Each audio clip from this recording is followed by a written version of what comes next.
It was the 1970s. I was a much younger man back then. I hadn't reached success in the paranormal industry quite yet, and was left to pick up the scraps that the pros didn't want. Usually, they were schizophrenics whose broken minds tricked them into believing that there were phantoms after them, or children playing pranks on gullible and concerned members of the neighborhood. If anything, it was a simple cleansing of the home with sage, and off I went.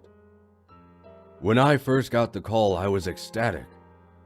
What the client was describing appeared to be a full-blown demonic haunting, complete with physical manifestations, possession, and multiple witnesses.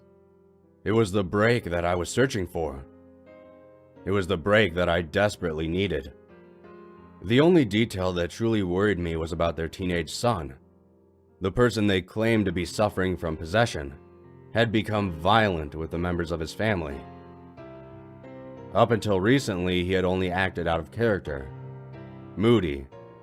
However, a week prior, he actually attacked one of his older female cousins. She was shaken, but mostly unharmed. The family sent her to live elsewhere until it could be all figured out. Therefore, when I headed out to their home, I made sure to arrive fully prepared. I brought holy water, crucifixes, sage, and, just for good measure, a small loaded handgun. I knew it wouldn't come to that, but something about the mother's frantic tone over the phone told me it was just a good idea. I wish I could say the visit itself was exciting. Unfortunately, from the moment I pulled into the driveway of the beautiful remodeled Victorian, all activity seemed to stop. That is, if it was ever there to begin with. I spent 2 weeks investigating that home. I used equipment considered very technologically advanced for the era. I studied energy waves. I interviewed the son whose family claimed to be possessed when in fact, he just seemed to be depressed. Perhaps psychologically disturbed. I recommended the family a therapist, a renowned child psychologist who was famous for his work with violent young men. On my last day in the house, they took him to the city for treatment. His parents returned shortly before midnight, retiring wearily to their bedroom, leaving me alone in the kitchen to go over my findings. There was nothing to be said, and I knew it. Everything they had described could be written off to the hysterics of a family who couldn't admit their son was in desperate need of medical attention. Everything, that is, except for the drains in the floor. Upon touring the home, I was impressed with how up-to-date it had been brought. It was clearly from the 1900s, and kept in immaculate condition. The woodwork and character of the house was carefully preserved, as it was given necessary updates, like modern plumbing and electricity. The basement was the only area that seemed stuck in time. The walls were a clammy stone that was prone to gathering moisture, leaving it unfit to store anything vulnerable to spiders or mold. The family had left it empty for this reason, and, while it certainly felt very spooky to spend any amount of time in the windowless room, with the single hanging light, and its vast cement floors, I never recorded anything of note in this area. However, there was one thing I couldn't understand. Given the approximate time the house had been built, and its presence in a residential neighborhood, there was simply no accounting for the 4 large slotted drains set in the cold concrete floor. As I sat alone in the kitchen, poring over my meager findings, trying to find meaning in all these words, I heard something. It was only a faint sound at first, and so I ignored it. But then it came again, louder this time. There was a steep spiral staircase that led up to the second floor, winding up from the corner of the small kitchen, and it was where the noise seemed to be emanating from. Assuming it was simply one of the homeowners, restless after dropping their son off in an institution, I glanced up. It was coming down the stairs. I can't say walking because that wasn't the case. It was just... floating isn't even the right word. Just moving. Moving down the stairs. Straight at me. It had no eyes. It had no face. And yet somehow I knew it was looking at me. Right at me. Into the very depths of my soul. Then it spoke. I'm not sure how it spoke. I don't think I actually heard anything. So perhaps it used some sort of telepathy. Either way, I can recall the words to this very day. You know what he did to us. I didn't think. I couldn't.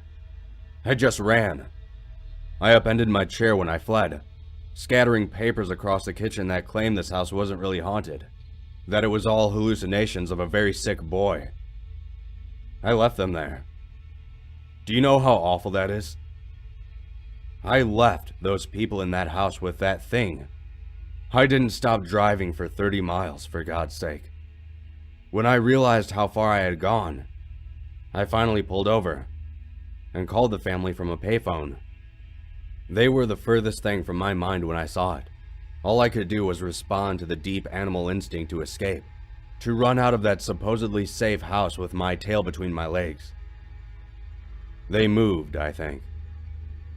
I was unable to continue my investigation.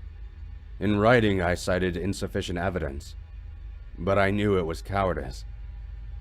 I believe the house was leveled a few years later. I ended up doing my own research.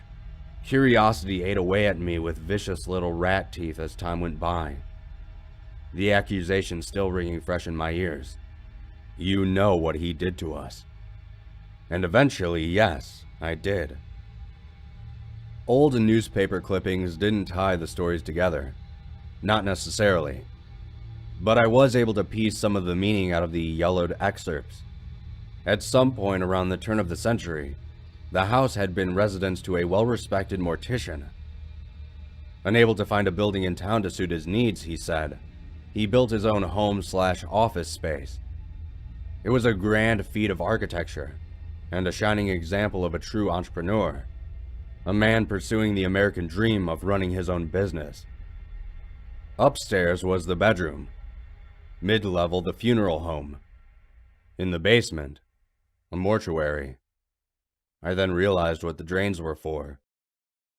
Separately, decades later, another well-respected member of the local community was arrested under the suspicion of abuse of his professional position, with moral cause. The newspaper didn't elaborate, probably due to the sensitive nature of the crimes, but his punishment was minor. After a brief stay in the local jail, the perpetrator stripped his home of all of its value and left town before trial, never to be seen again. It didn't take much to guess the connection. I suppose I don't know for sure, but the words of that thing still echo through my head to this day. You know what he did to us. There was a reason that mortician felt such a strong desire to build a house that contained his business, to suit his needs. The things that were done to those bodies in the basement were unspeakable. But yes, I know. I know what he did to them.